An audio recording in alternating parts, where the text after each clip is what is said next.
ஓம் ஓம் ஐந்து கரத்தனை யானை முகத்தினை இந்தின் இளம்பிரை போலும் ஏற்றனை நந்தி மகந்தனை ஞான கொழுந்தினை புந்தியில் வைத்து அடி போற்றுகின்றேனே. உலகெலாம் உணர்ந்து ஓதற்கரியவன் நிலவுலாவிய நீர்மலிவேணியன் அலகில் சோதியன் நம்பலத்தாடுவான் மலர் சிலம்படி வாழ்த்தி வணங்குவாம். பால் நினைந்தூட்டும் தாயினும் சாலப்பறிந்து நீ பாவியேனுடைய ஊனினை உருக்கி உள்ளொளி பெருக்கி உலப்பிலானந்தமாய தேனினை சொரிந்து புறம் புறம் திரிந்த செல்வமே சிவபெருமானே, யான் உனை தொடர்ந்து சிக்கெனப் பிடித்தேன் எங்கெழுந்தருளுவதினியே. காதலாகி கசிந்து கண்ணீர் மல்கி ஓதுவார் தம்மை நன்னறி குய்ப்பது வேதம் நான்கினும் மெய்ப்பொருளாவது நாதன் நாமம் நம சிவாயவே. ஹரி ஓம். இன்று நாம் திருவெம்பாவையில் பாடல் 19 பார்க்க இருக்கின்றோம். உன் கையில் பிள்ளை உனக்கே அடைக்கலம் என்று அங்கு அப்பழஞ்சொல் புதுக்கும் இம் அச்சத்தால் எங்கள் பெருமான் உனக்கு ஒன்று உரைப்போம் கேள். எம் கொங்கை உன் அன்பர் அல்லார் தோள் சேரற்க, எம் கை உனக்கு அல்லாது எப்பணியும் செய்யற்க. கங்குள் பகல் எம் கண் மற்ற ஒன்றும் காணற்க, இங்கு இப்பரிசே எமக்கு எம்கோன் நல்குதியேல்.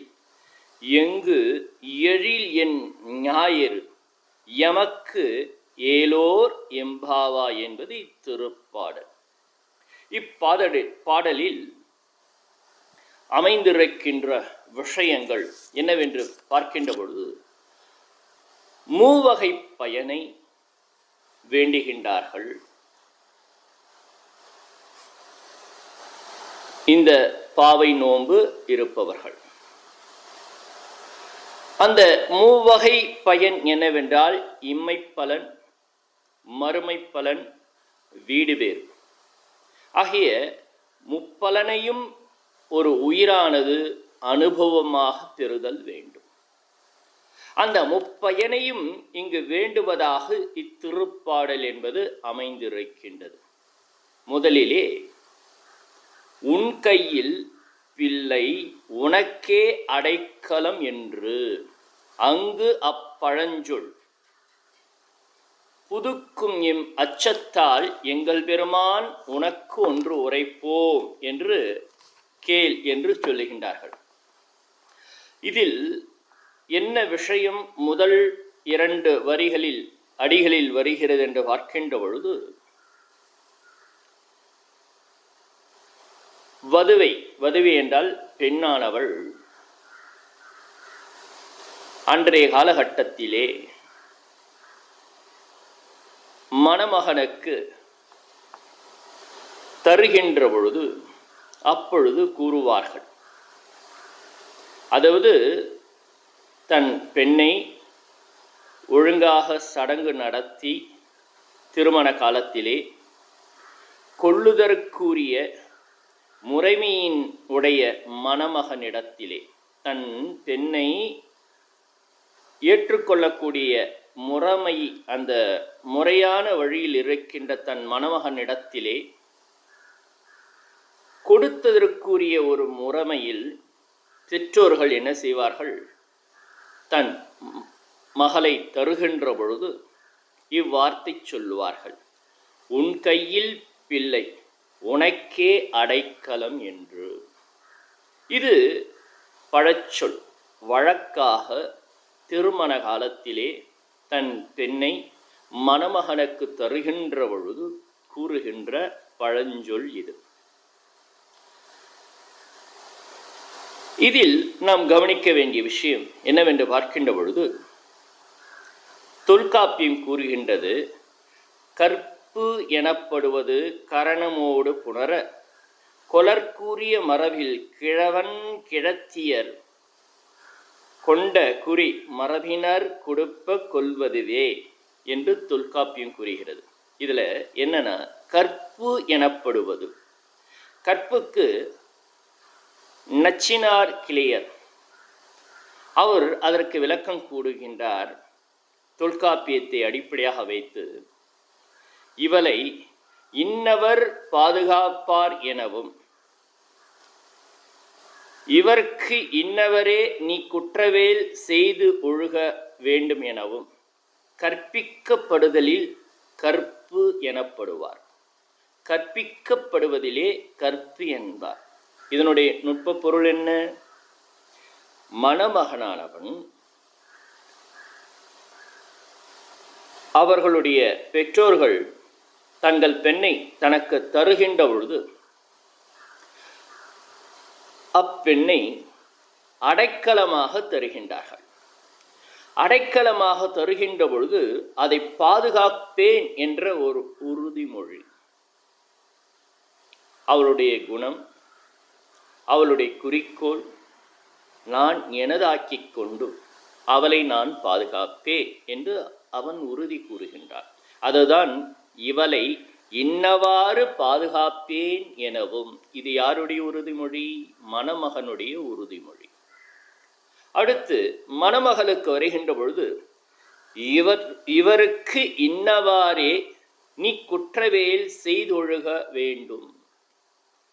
கணவனுக்கு என்னென்ன முறையில் ஒரு மனைவியாக இருக்கின்றவள் என்னென்ன செய்ய வேண்டுமோ அதை சொல்லி, ஆக இருவருக்கும் உள்ள கடமைகளை கற்பிக்கப்படுவதனால் கற்பு என்பார் என்று தொல்காப்பியத்திற்கு விளக்கம் கூறப்படுகிறது.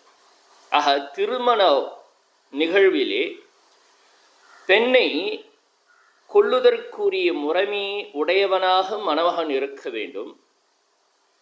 கொடுத்தற்குரிய முறைமையினை அடிப்படையில் பெற்றோர்கள் பெண்ணை தருதல் வேண்டும். இந்த பெற்றோர்கள் தருகின்ற பொழுது சொல்லும் வழக்கு எது என்றால், உன் கையில் பிள்ளை உனக்கே அடைக்கலம் என்று கூறுவார்களாம். ஆக மணமகனுக்குரிய ஒரு அந்த பெண்ணை ஏற்றுக்கொள்கின்ற அந்த மணமகனுக்குன்னு ஒரு பொறுப்பு உண்டு. அதுபோல் மனைவியாக போகின்றவளுக்கும் ஒரு பொறுப்பு உண்டு. இப்பொறுப்புகளை இருவருக்கும் உணர்த்தி கற்பித்த பிறகு அவர்கள் வாழ்கின்ற வாழ்க்கைதான் கற்பு நெறி என்று கூறப்படுகின்றது. இங்கு அடைக்கலம் என்று வருகின்ற பொழுது நாம் என்ன பொருள் பார்க்க வேண்டும் என்று பார்த்தால், உடைமை அடிமை என்ற தமிழ் சொல்லுக்கு பொருள் பார்க்கணும். அறிவற்ற ஒரு பொருளை, அதாவது உலகியல் பொருளை ஒருவன் பெற்றிருந்தால் அதற்கு பேர் உடைமை என்று பெயர். உடையவன் அறிவற்ற பொருளை தனதாக பெற்றிருந்தால் அப்பொருள் அவனுடைய உடைமை. அறிவுள்ள பொருளை தான் பெற்றிருந்தால் அப்பொருளுக்கு அடிமை என்று பெயர். உடைமை வேறு, அடிமை வேறு. இங்க அடிமை என்று வருகின்ற பொழுது உயிர் உள்ளது. அதை உடையவன் யாரோ அந்த உயிருள்ள பொருளாக இருக்கின்ற ஒன்றை தன்னுடைய அடிமையாக கொள்கின்றார்.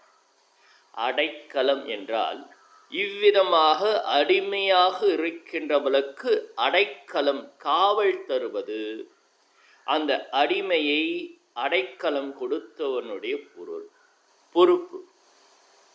ஆக உடைமை வேறு, அடிமை வேறு.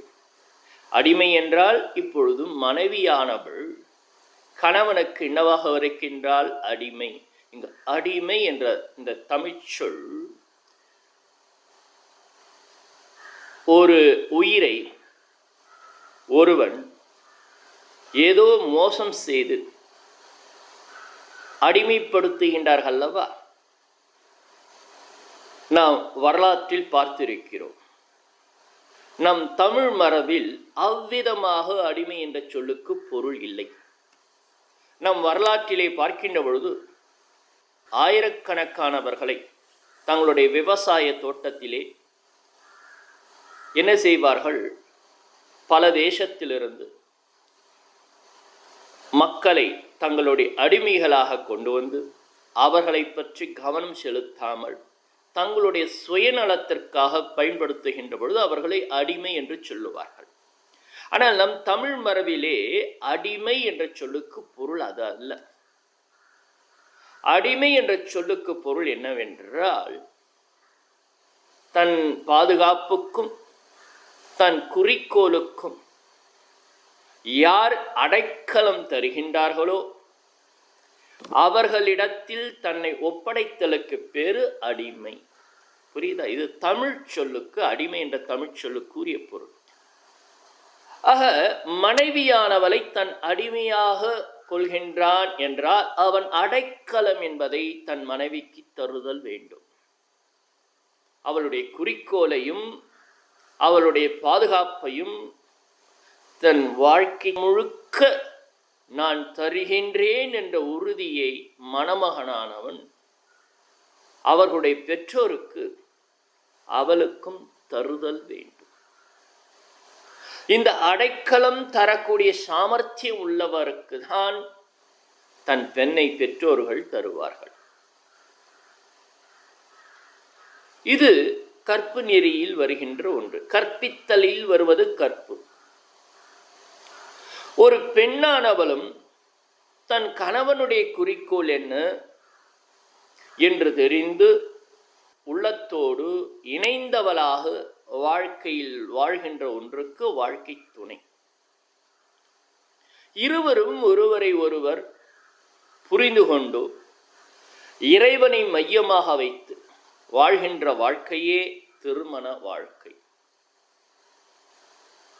அந்த நேரத்திலே கூறப்படுகின்ற ஒன்றுதான், உன் கையில் பிள்ளை உனக்கே அடைக்கலம். இப்பொழுது உங்களுக்கு புரிந்திருக்கும் அடிமை என்ற சொல்லுக்கும் அடைக்கலம் என்ற சொல்லுக்கும். ஏனென்றால் வழக்கில் தவறாகவே பேசப்பட்டு வருகின்றது அடிமை என்ற சொல். நம்முடைய ஆன்மீகத்திலே இறைவனை ஆண்டான் என்றும் உயிர்கூட்டங்களான நம்மை அடிமை என்றும் சொல்லுவார்கள். ஆண்டான் அடிமை என்பதை உலக வழக்கிலே மிக தவறாக பயன்படுத்துகின்றார்கள். ஒருவன் பல ஆயிரக்கணக்கான மக்களை தன் சுயநலத்திற்காக அவர்களுடைய குறிக்கோளையோ அவர்களுடைய வாழ்க்கையோ எண்ணி பார்க்காமல் தனக்காகவே பயன்படுத்துகின்ற ஒன்றுக்கு பேர் அடிமை என்று வருகிறது. ஆனால் இங்கு அடிமை என்றால் என்ன அர்த்தம்? தன் பாதுகாப்புக்கும் தன்னுடைய குறிக்கோளுக்கும் தன்னுடைய உயர் நலத்திற்கும் யார் ஒருவர் அடைக்கலம் தருகின்றாரோ அவரிடத்தில் தன்னை ஒப்படைத்தலுக்கு பேரு அடிமை என்று பெயர். அந்த வகையிலே உயிர்கூட்டங்களானது இறைவனை ஆண்டவனாக தன்னை அவனுடைய அடிமையாக கொள்ளுதல் முறை. ஏனென்றால் உயிர்கள் அஞ்ஞான தசையிலே மும்மலத்திலே கட்டுண்டு இருக்கின்ற பொழுது, அதிலும் ஆணவ மலத்தில் கட்டுண்டு இருக்கின்ற பொழுதும், அந்த ஆணவ மலத்திலிருந்து கட்டுண்ட உயிர்கூட்டங்களுக்கு தன்னையும் அறியாமல் இறைவனையும் அறியாமல் ஒரு ஜடம் போல அந்த ஆணவ மலம் ஆக்கிவிடுமா. அந்த உயிர்கூட்டங்களுக்கு இறைவனானவன் அந்த உயிர்களை தன் அடிமையாக கொண்டு, என்றால் என்ன அர்த்தம்? அவருடைய உயர்நிலை, அவர்கள் தன்னை உணர்வதற்கும் இறைவனாகிய தன்னை உணர்வும் அவர்கள் அவர்களை உணர்வதற்கும் வேண்டிய பொறுப்பை இறைவன் எடுத்துக்கொண்டுதான் படைத்தல், காத்தல், ஒடுக்குதல், மறைத்தல், அருளுதல் என்ற 5 தொழில்களை புரிவதற்கு காரணமே உயிர்கூட்டங்களை தன் அடிமையாக கொண்டு இறைவன் அடைக்கலம் தருகின்றார். இதான் நம்முடைய தமிழ் மரபு, நம்முடைய ஆன்மீகம் கூறுகின்ற கருத்து. அதன் அடிப்படையிலே தான் நம்முடைய முன்னோர்கள் என்ன செய்கின்றார்கள்? திருமண நிகழ்வையும் அமைத்திருக்கின்றார்கள். ஏனென்றால் நம்முடைய மரபு, நம்முடைய சனாதன மரபு, நம் தமிழ் மரபானது இதை மையமாக வைத்து வாழ்வது. எல்லா உயிர்களும் மலத்திலிருந்து விடுபட்டு தன்னையும் தன் தலைவனாகி இருக்கின்ற இறைவனையும் உணர்தலை குறிக்கோளாக கொண்ட வாழ்க்கை அமைப்புதான் நம்முடைய மரபு. அதன் அடிப்படையில் தான் ஒரு கணவனாகவும் ஒரு மனைவியாகவும் அவர்கள் திருமணம் செய்து கொண்டு வாழ்கின்ற பொழுது இக்குறிக்கோளை அவர்கள் வாழ்க்கையில் அவர்கள் கடைபிடிப்பார்கள். அந்த வகையில்தான் உன் கையில் பிள்ளை உனக்கே அடைக்கலம் என்று கூறுகின்றது. இதுல இன்னொரு பொருள் உண்டு. உன் கையில் பிள்ளை என்று வருகின்ற பொழுது குழவி, குழவி என்றால் சிறு குழந்தை, பிறந்த குழந்தை இருக்கிறது இல்லையா, அதற்கு குழவி என்று சொல்லுவோம். அது கைக்கு அடக்கமாக அமையும். அக்குழவியை கொடுத்து நீ உன் கையில் பிள்ளை உனக்கே அடைக்கலம் என்று வருகின்ற பொழுது என்னாகிறது, அதை பாதுகாக்க வேண்டிய முழு பொறுப்பும் அவர்களுக்கு உரியது. இதன் அடிப்படையிலே என் பெண்ணுடைய குறிக்கோளை உன் குறிக்கோளாக கொள், அவளுடைய பாதுகாப்பை நீ காவல் காப்பாயாக என்பது இதற்குள் அடக்கம். இவர்களோ கன்னிப்பெண்கள், இவர்களுக்கு வாய்க்க வேண்டிய கணவர்களை இவர்கள் இறைவனிடத்தில் வேண்டுகின்றார்கள். இவர்களுக்கு 3 குறிக்கோள் உண்டு.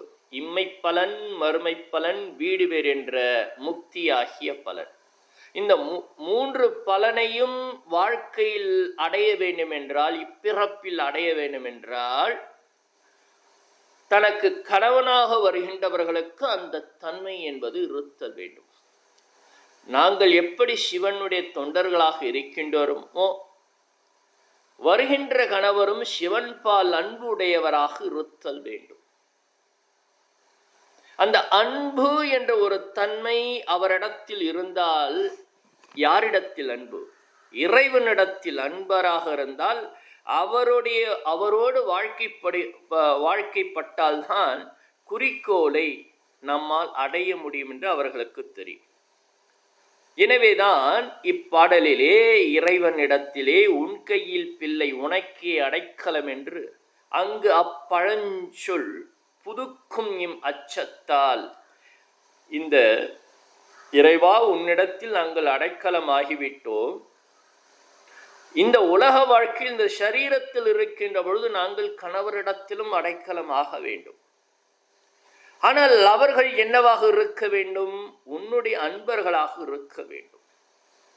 எனவே நாங்கள் எங்கள் குறிக்கோளை அடிப்படையாக வைத்து உங்களிடத்திலே அந்த பழமொழியின் அடிப்படையிலே, பழஞ்சொல் அடிப்படையிலே நாங்கள் என்ன செய்கின்றோம்? கேட்கின்றோம். புதுக்கும் என்ற சொல்லுக்கு என்ன அர்த்தம்னா, புதுப்பிக்கும். நாங்கள் புதுக்கும் என்றால் புதுப்பிக்கும். அதே சொல்லை நாங்கள் இங்கு கூறுகின்றோம். ஏன் என்றால் சொல்லுகின்றார்கள், எம் அச்சத்தால், எங்களுடைய அச்சத்தால். ஏன் இவர்கள் அச்சப்படுகின்றார்கள்? இறைவன் ஏன் அவ்வாறான கணவரை தந்துவிட மாட்டாரா என்றால் காரணம் உண்டு. 63 நாயன்மார்களிலே காரைக்கால் அம்மை இயற்பெயர் புனிதவதியார். அந்த புனிதவதியாருடைய வாழ்க்கையை நினைந்து ஈசனிடத்தில் அச்சப்படுகின்றார். ஏனென்றால் புனிதவதியார் சிறந்த சிவபக்தை.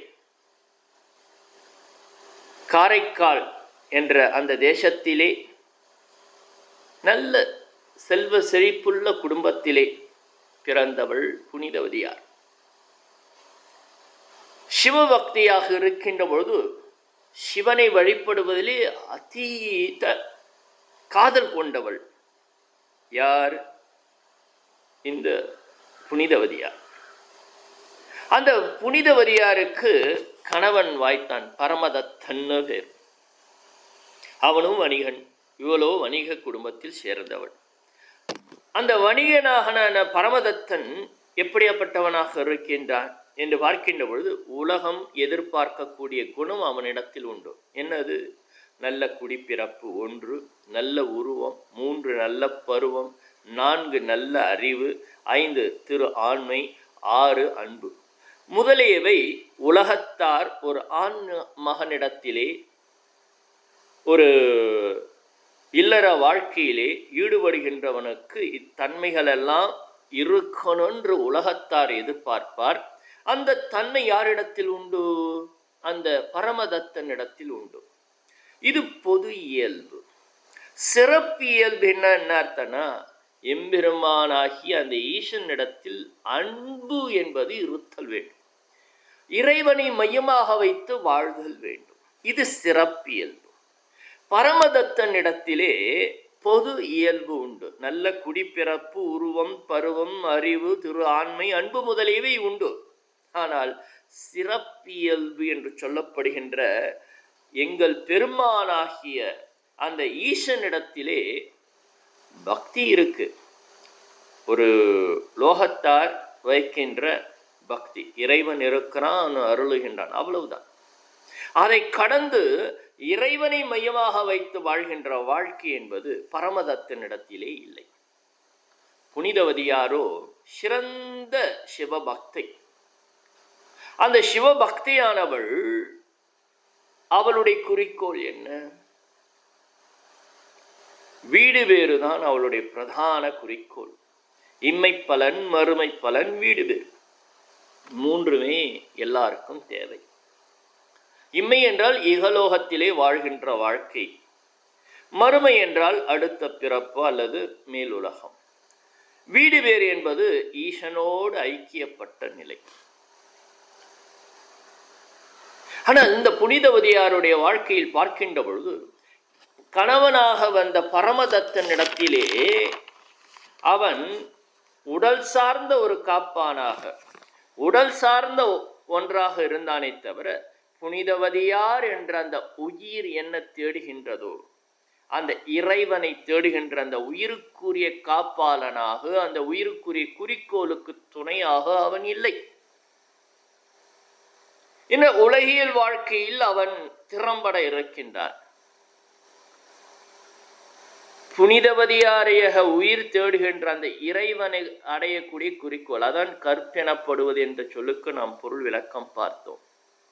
என் மகளுடைய குறிக்கோளுக்கும் அவளுக்கு ஒரு பாதுகாப்பாக இருக்கணும்னு உறுதி பூரணும்.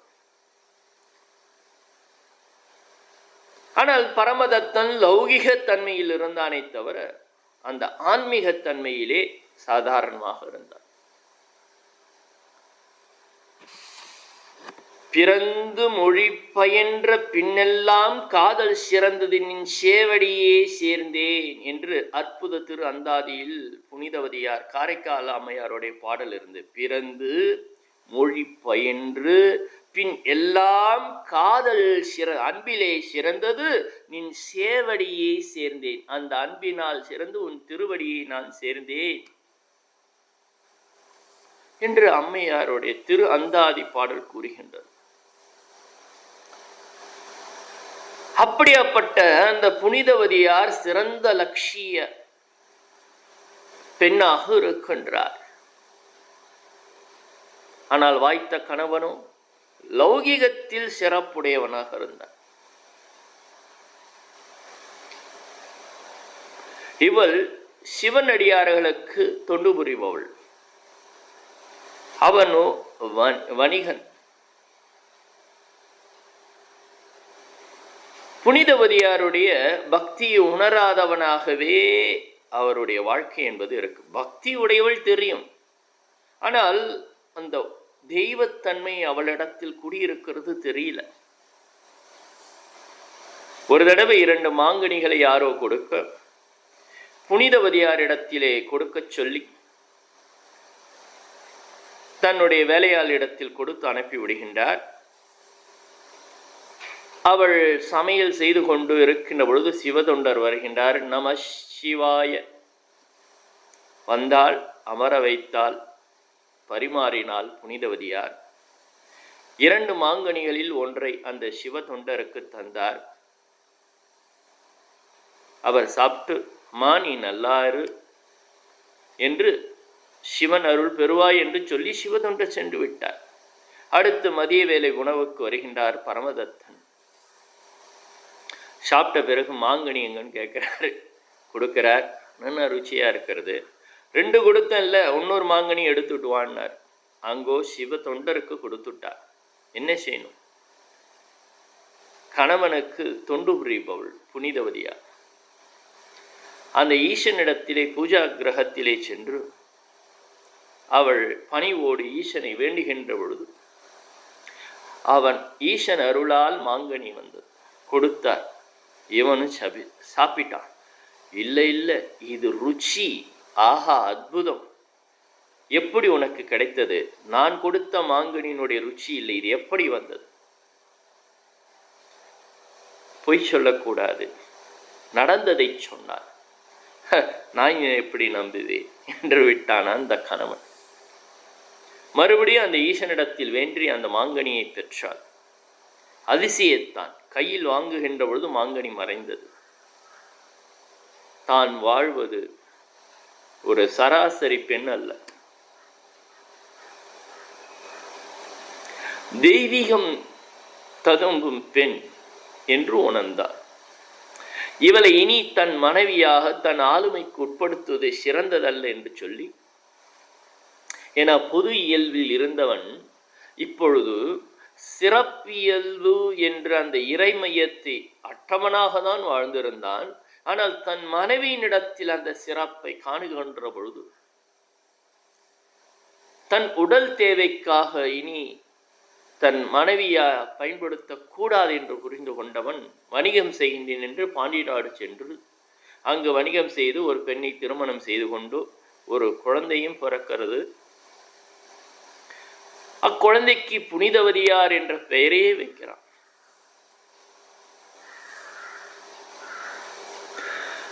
அவர் சென்றதிலிருந்து பொருளீட்ட சென்றதுதான் உலகத்திற்கு சொன்ன விஷயம். ஆனால் அவனோ தன் மனைவியாக அவள் அல்ல, அவள் சாக்ஷாத் தெய்வ பிறவி என்று உணர்ந்ததனால் சென்று விட்டான். புனிதவதியாருக்கு பல காலத்துக்கு அப்புறம் உற்றார உறவுக்கெல்லாம் தெரிய பாண்டிய நாட்டில் வந்து வீட்டிற்கு நேராக செல்லாமல் ஒரு இடத்திலே சத்திரத்தில் இருந்து அவருக்கு சொல்லி அனுப்ப அவன் ஓடி வருகின்றான். தன் மனைவியோடு தன் குழந்தையோடு வந்து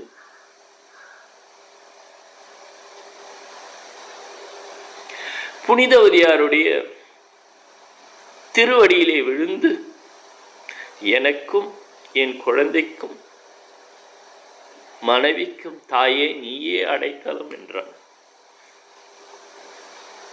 இதுவரை மனைவியாக இருந்தவள் தன் கணவனுக்காகவே தன்னுடைய உடலை அழகுபட வைத்தவள்,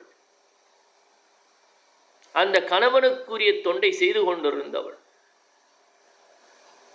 தன் கணவன் தன்னை தெய்வமாக பார்க்க ஆரம்பிக்கின்ற பொழுது இனி இந்த உடல் தேவையா, இந்த இளமை தேவையா என்று ஈசனிடத்திலே வேண்டி இந்த அழகும் இளமையும் குலைந்து எனக்கு பேய் வடிவு தா என்று கேட்டாள்.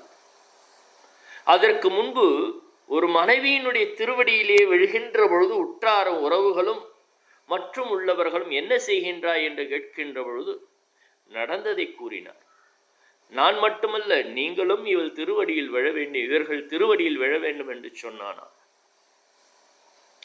அனைவரும் உணர்ந்த பொழுது ஈசனை வேண்டி அந்த இளமை குலைந்து சுருங்கி எலும்பும் தோலுமாகிய இறை அருளால் அந்த க்ஷணமே பேய் வடிவம் பூண்டாலாம் புனிதவதியாராகிய காரைக்கால் அம்மை.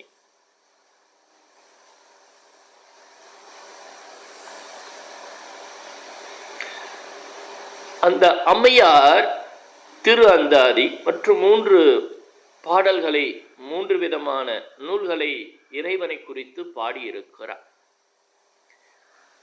இவ்வாறாக இருந்தவள் கைலாயம் செல்லுகின்ற பொழுது ஈசன் ஒரு இடத்தில் பாதத்தால் நடக்கக்கூடாது என்று தலையால் நடந்து வந்தாள். கைலை வாசியான அந்த ஈசன் உமையவளோடு அமர்ந்திருக்கின்ற பொழுது வருகின்றவள் யார் என்று கேட்கின்ற பொழுது அவளுடைய தன்மை என்ன என்று உமையவளுக்கு ஈசன் கூறினாராம். அருகில் வந்த பொழுது அம்மையும் அப்பனும் இல்லாதவர் ஈசன். காரைக்கால் அம்மையாரை அம்மையே என்று அழைத்தார். ஆக கண்ணப்பன் அப்பன் என்று அழைத்தார். காரைக்கால் அம்மையாரை அம்மையே என்று அழைத்தான் அந்த ஈசன். இந்த 63 நாயன்மார்களிலே அப்பனாக கண்ணப்பனையும் அம்மையாக காரைக்கால் அம்மையாரையும் ஈசன் கொண்டான் என்று பெரிய புராணம் கூறுகிறது. ஏன் இதை இங்கு சொல்ல வருகின்றேன் என்றால், இந்த புனிதவதியாருடைய சரித்திரம் இப்பெண்களுக்கு தெரியும். ஏன் தெரியுமா?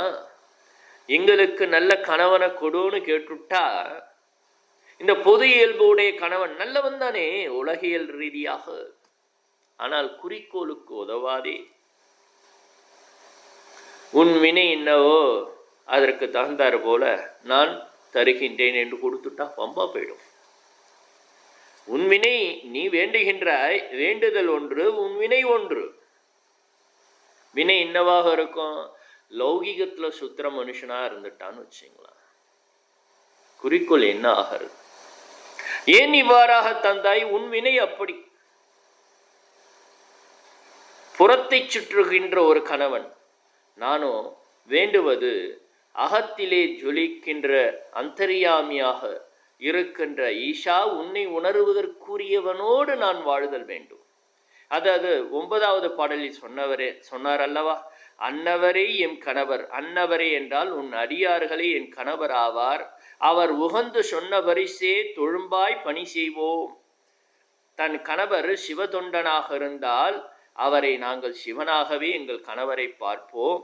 அவர் சொன்னதையே நாங்கள் அன்போடு செய்வோம் என்று 9வது பாடலிலே சொன்னார்கள் இந்த கன்னிப்பெண்கள். ஆனால் அந்த கணவனானவன் அந்த தன்மை உடையவராக இருக்கணும். அதனால்தான் இங்கு சொல்லுகின்றார்கள், எதிர்மறையாக இங்கு சொல்லுகின்றார்கள். எம் கொங்கை நின் அன்பர் அல்லார் தோள் சேரற்க. எங்களுடைய வக்ஷஸ்தலமானது உன் அடியார்களுடைய அடியாராக இருக்கிற கணவனை தவிர அந்த தன்மை இல்லாத பொது இயல்புள்ள ஒருவருடைய தோள் சேரக்கூடாது. 2, எம் கை உனக்கு அல்லாது எப்பணியும் செய்யற்க என்றால், எங்களுடைய கைகள் இருக்கிறதே இறைவா உனக்கு பணி செய்வதாக இருக்க வேண்டுமே தவிர அதை விடுத்து வேறு ஒன்றுக்கும் பணிதல் கூடாது. 3, என் கண் கங்கு பகல் இரவு. கங்கு என்றால் இரவு, பகல் இரவு பகல் என் கண் மற்றொன்று காணர். இறைவா உன்னை தவிர வேறு ஒன்றையும் எங்கள் கண்கள் காணக்கூடாது என்ற வேண்டுதலை என்ன செய்கின்றார்கள்? ஈசனிடத்திலே வைக்கின்றார்கள். ஆக 3 வேண்டுதல் இங்கு இருக்கிறது. முதலிலே எம் கொங்கை நின் அன்பர் அல்லார் தோள் சேரற்க என்று வருகின்ற பொழுது அது இம்மை பலனை வேண்டுகின்றது. எம் கை உனக்கல்லாது எப்பணியும் செய்யற்க என்று வருகின்ற பொழுது இம்மையிலே இருக்கின்ற மறுமை பலனை விரும்புகின்றது. அதாவது மானிட ஜென்மமாக இருந்தாலும் இறைவனுக்கு கைங்கரியம் என்ற அந்த ஒரு ஜென்மம். அப்ப ஜென்மத்திலே பார்க்கின்ற பொழுது மானிட ஜென்மம், மானிட ஜென்மத்திலே ஒருவர் இறை தொண்டை செய்து கொண்டிருக்கின்றார் என்றால் அது மறுமை பலன். ஏனென்றால் சிவதொண்டர்களுக்கு மறுமை என்றால் சொர்க்கம் என்று பொருள் எடுத்து கொள்ளுதல் கூடாது. மறுமை என்று இங்கு வருகின்ற பொழுது என்ன என்றால், உலக வாழ்க்கையில் வாழ்கின்ற பொழுது அது இம்மை பலன். இவ்வாழ்க்கையிலே இறைவனுக்கு தொண்டு செய்கின்ற அந்த ஒரு தன்மை வந்துட்டு அதுதான் மறுமை பலன். என் கை உனக்கல்லாது எப்பணியும் செய்யற்க. 3வது என்ன சொல்லுகின்றார்கள்? இது மறுமை பலன் ஆயிடுச்சா? வீடு வேறு. கங்கு பகல் எம் கண் மற்றொன்று காணற்க. இறைவா இந்த பூலோகத்துல எங்கும் எதிலும் இரவும் பகலும் உன்னை தவிர நாங்கள் வேறு எதையும் காணக்கூடாது. ஆக 3 வேண்டுதல். நல்ல கணவரை அடைய வேண்டும், சிவபெருமானுக்கு பணி செய்தல் வேண்டும், காண்பனவெல்லாம் அந்த இறைவனாகவே இருத்தல் வேண்டும். எப்பொழுது காண்பதெல்லாம் இறைவனாக காணப்படுகிறதோ அப்பொழுது வீடு பேர் என்பது, முக்தி என்பது நிச்சயம். இதைதான் அவர்கள் என்ன செய்கின்றார்கள்? அந்த இறைவனிடத்திலே அவர்கள் வேண்டுகின்றார்கள். இதை இங்கு இப்பரிசே எமக்கு எங்கோன் நல்குதியே. இந்த தன்மை ஒரு உயிருக்கு வரணும்னா இறைவனுடைய துணை வேண்டும். இறைவனுடைய துணை என்றால் அன்னை பராசக்தி உமையவள், அவள் அருளே வடிவானவள், அவள் துணை வேண்டும். நல்வினை நாங்கள் செய்ய வேண்டும் என்றால் அதற்கு இறைவியினுடைய துணை மிக அவசியம். அப்படி இருக்கின்ற பொழுதுதான் இறைவனுக்கு பணி செய்திருக்க முடியும். என் கடன் பணி செய்து கிடப்பதே தன் கடன் அடியேனையும் தாங்குதல் என்று சமயக்குறவர் பாடுவார். அப்ப உயிரின் கடமை என்னன்னா இறைவனுக்கு பணி செய்து கிடக்கிறது, கைங்கரியம் என்று சொல்லுவார்கள். இறைவனுடைய கடமை என்ன என்றால் பலன் அளித்தல், துணையாக இருத்தல், பலனை அளித்தல். இது யாருடைய கடமை? இறைவனுடைய கடமை. இதை இங்கு வேண்டுகின்றார்கள். என்ன பொருளாகிறது? இங்கு நம்முடைய குறிக்கோள் 3 இருக்கணும்னு இந்த திருப்பாடல் கூறுகின்றது. இம்மை பலன், மறுமை பலன் என்றால் சொர்க்கம் அல்ல, இவ்வுலகில் வாழ்கின்ற பொழுதே சிவதொண்டு செய்து சிவ கைங்கரியம் செய்து கொண்டு வாழ்வுதான் மறுமை பலன். வீடு வேறு என்பது இவ்வுலகத்தில் வாழ்கின்ற பொழுதே இருப்பதெல்லாம் இறைவனே என்று காணுகின்ற தன்மை. எனவே செத்த பிறகு சிவலோகம் கிடையாது, வாழ்கின்ற பொழுதே சிவனை காணுகின்ற லோகம். இந்த இடம் புரிகிறதா? வாழ்கின்ற பொழுதே இறைவனை காணறது எவ்வளவு பெரிய உத்தமமான வாழ்க்கை. உண்பது, உறங்குவது, எந்த செயலை செய்தாலும் அந்த ஈசனிடத்திலேயே இருக்கிற ஒரு தன்மை. இது எவ்வாறாக அமைகிறது என்றால் கைங்கரியம் செய்து செய்து கருவிகள் அனைத்தும் சிவதொண்டிலே ஊறி ஊறி, கருவிகள் என்றால் என்ன? மெய், மொழி, மனம், முக்கரணங்கள். இது சிவதொண்டிலே ஈடுபட்டு கைங்கரியம் செய்ய செய்ய செய்ய இறைவியினுடைய அருள் பதிந்து இருப்பது இறைவனை தவிர வேறு இல்லை. எனவே வாழுகின்ற பொழுதே வீடு வேறு. முதலிலே இம்மை பலன். வாழுகின்ற பொழுது வருகின்ற கணவன் அன்பராக இருக்க வேண்டும், சிவனிடத்திலே அன்பு பூண்டவராக இருத்தல் வேண்டும். இது கணவருக்குரியது. இரண்டாவது மறுமை பலன் என்றால் வாழ்கின்ற பொழுதே இறைவனுக்கு கைங்கரியம் செய்கின்ற வாழ்க்கை தான் மறுமை பலன் என்றது. மூன்றாவது கங்குள் பகல் என் கண் மற்றொன்று காணற்க என்று சொல்லுகின்ற பொழுது இந்த உடலில் வாழ்கின்ற பொழுதே காண்பதெல்லாம் ஈசனாக காண்பது, பார்க்குமிடமெல்லாம் நீக்கமர நிறைந்திருக்கின்ற பரிபூர்ண பொருளே. ஈஷாவாஸ்யமிதம் சர்வம் யத்கிஞ்ச ஜஹத் யாம் ஜஹத். ஈஷாவாஸ்ய உபனிஷத் சொல்கிறது, ஈஷாவாஸ்யமிதம் சர்வம், இறைவனே இந்த உலகம் முழுக்க வியாபித்திருக்கின்றான், அவனை தவிர்த்து வேற எதுவுமே கிடையாது.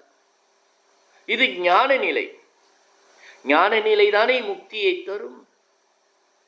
ஆக மூன்றுமே இம்மை பலன், மறுமை பலன், வீடு வேறு என்பது இந்த வாழ்க்கையிலே ஒருவருக்கு அமையக்கூடிய ஒன்று. இந்த உடலை விட்ட பிறகு மறுமை என்பது கிடையாது, இந்த உடலை விட்ட பிறகு வீடு வேறு என்று கிடையாது. வாழுகின்ற பொழுதே மூன்றுமே பெறுகின்ற ஒரு தன்மை. இதை இவர்கள் கேட்கின்றார்கள். இங்கு இப்பரிசே எமக்கு எங்கோன் நல்குதியே என்று இங்கு வேண்டுகின்றார்கள். இவ்வாறு வேண்டிய பிறகு சொல்லுகின்றார்கள், எங்கு எழில் என் ஞாயிறு எமக்கு ஏலோர் எம்பாவா. இதுல ஞாயிறு, ஞாயிறு என்றால் கதிரவன். எங்கு எழில், எங்கு என்ன கதிரவன் எங்கு எழணும்? கிழக்கு திசையில தான் எழணும். ஞாயிறு எங்கு எழில் எமக்கேன் என்றால் என்ன அர்த்தம்னா, உன் அருள் எங்களுக்கு கிடைச்ச பிறகு கதிரவனாகிய அந்த ஞாயிறு கீழ்திசையில் உதித்தால் என்ன, வேறு எத்திக்கல் உதித்தால் என்ன, எமக்கு வரக்கடவுது என்ன என்றால் என்ன அர்த்தம்னா, இந்த உலகத்துல ஒரு நியமம்னு ஒன்று இருக்கு.